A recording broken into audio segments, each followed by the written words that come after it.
Before the Ballons d'Or, before the World Cup glory, there was a boy who simply stopped growing. In Rosario, Argentina, a 6-year-old Lionel Messi joined Newell's Old Boys and began doing the impossible. His numbers were pure fiction: 234 goals in just 176 youth matches. But while his talent exploded, his body remained frozen. At age 10, he stood at just 1.25 meters. At age 11, a devastating diagnosis threatened to end his dream before it began: growth hormone deficiency. The treatment required painful, nightly injections into his legs, costing a staggering $1,000 every single month. With Argentina's economy collapsing, Newell's Old Boys reneged on their promise to fund his medical bills. Enter Carlos Rexach, the sporting director of FC Barcelona, who saw a tape of the tiny genius and knew he had to act. Barcelona's board hesitated. Signing a 13-year-old foreigner with massive medical costs was an unprecedented gamble. Desperate to secure him before rivals pounced, Rexach met Messi's representatives at a Barcelona tennis club. With no official paper in sight, Rexach grabbed a standard paper napkin and scrawled a binding commitment. On December 14, 2000, the napkin was signed. The Messi family packed their lives into suitcases. They arrived at La Masia, Barcelona's legendary academy, where the club fully assumed his medical therapy. The daily injections continued, and slowly, the boy who couldn't grow began to find his footing. But moving across the Atlantic to Spain was only the first hurdle. The real battle was surviving the brutal physical transition to European football. Within the walls of La Masia, Messi was not alone. He was part of the legendary generation of '87.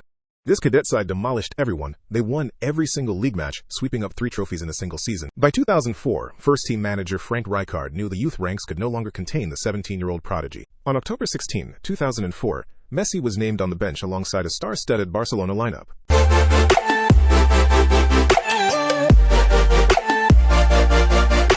He was physically outmatched, but his low center of gravity and fearless dribbling immediately terrorized veteran defenders. But instead of feeling threatened, Barcelona's reigning king, Ronaldinho, took the quiet teenager under his wing. Ronaldinho openly told teammates that this kid from Rosario would eventually surpass his own legendary heights. On May 1, 2005, against Albacete, that prophecy began to materialize on the Camp Nou turf.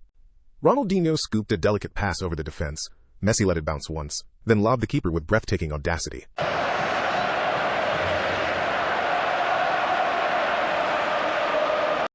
As Messi rode on Ronaldinho's back in front of 80,000 fans, the crown was symbolically handed over. Yet as Ronaldinho's era faded, a new tactical genius arrived who would unlock Messi's true terrifying potential. On May 2, 2009, Pep Guardiola tore up the tactical playbook. He called Messi into his office and proposed a radical shift. Okay for Villa, there goes Messi, holding off Diarra. Messi with Alves. Watch Messi here, dropping deep into the midfield space. By vacating the traditional striker position, he forces Real Madrid's defensive block to step up and engage him. And Xavi. As Messi combines with Xavi, he draws multiple white shirts toward the center. This central congestion completely opens up the right flank for Pedro to exploit. And Messi. And Xavi. With Madrid's defense dragged narrow to deal with the central threat, Pedro was found completely isolated on the wing to deliver a dangerous cross. And Pedro. In towards Keita.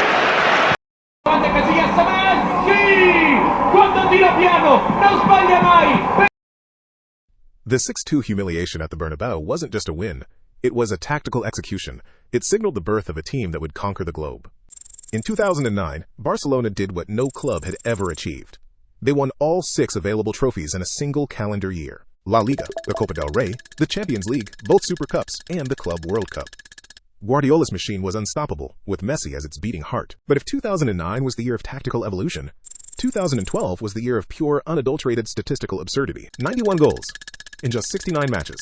Messi didn't just break Gerd Muller's 40-year-old record of 85. He shattered it. He scored 81 with his left foot, 9 hat-tricks, and averaged a goal every 66 minutes. It was a level of efficiency the sport had never seen. His 91st and final goal of the year against Valladolid cemented a record that may never be broken in our lifetime. But while Messi was conquering Europe with Barcelona, his home country of Argentina was beginning to turn on him. In Argentina, genius isn't just measured in goals. It is measured against the ghost of Diego. To many back home, Messi was the Catalan who won everything for Barcelona but felt nothing for the blue and white shirt. What followed was a brutal, agonizing cycle of international heartbreak that pushed Messi to his absolute limit. In 2014, the ultimate prize was seconds away, only for Mario Götze's extra-time volley to shatter Argentine dream. 3 consecutive major finals. Over 360 minutes of football, 0 goals scored by Argentina. The breaking point came in New Jersey. In the 2016 Copa America shootout, Messi blazed his penalty over the bar.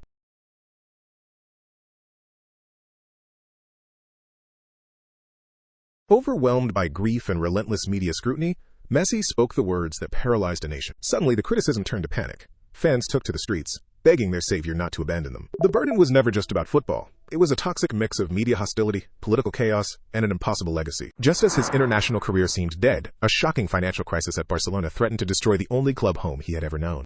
On August 8, 2021, a tearful Lionel Messi stood at a podium in Camp Nou, bidding a forced farewell to his boyhood club.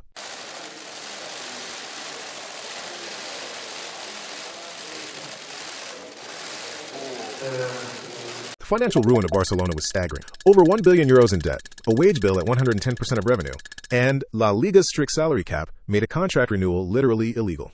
Within days, the unimaginable happened. Lionel Messi arrived in Paris, wearing the number 30. He joined Neymar and Kylian Mbappe, forming the most expensive, glamorous, and highly scrutinized attacking trident in modern football history. But on the pitch, the fantasy did not immediately match the reality. Ligue 1 was physical, defensive, and unforgiving. Messi's adaptation was slow. He struggled with injuries, COVID-19, and a completely different tactical system, leading to a dip in his usual goal-scoring standards. His first domestic season in France ended with just 6 league goals.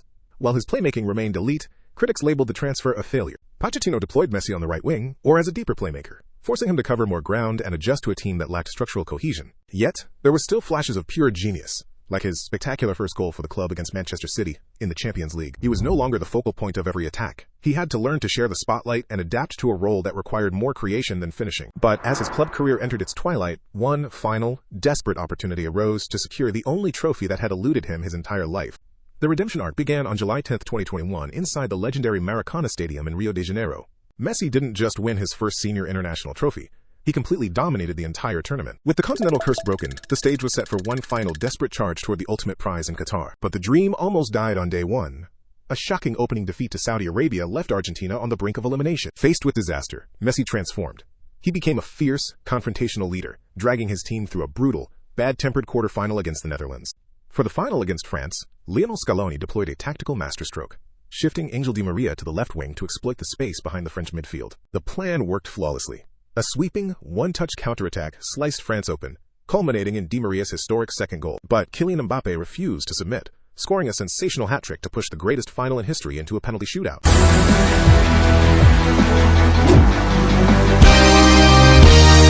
With the ultimate peak conquered, Messi made a shocking decision that would change the landscape of global football forever. In July 2033, Lionel Messi shocked the world by signing with Inter Miami, bringing his legendary talents to Major League Soccer. His debut was pure Hollywood. A 94th-minute free kick curled into the top corner, sparking a soccer revolution across the United States. Ticket prices skyrocketed by thousands of %, stadiums sold out nationwide, and A-list celebrities lined up just to catch a glimpse of the master. An 8th golden ball placed him 3 ahead of his eternal rival, Cristiano Ronaldo, a gap that will likely never...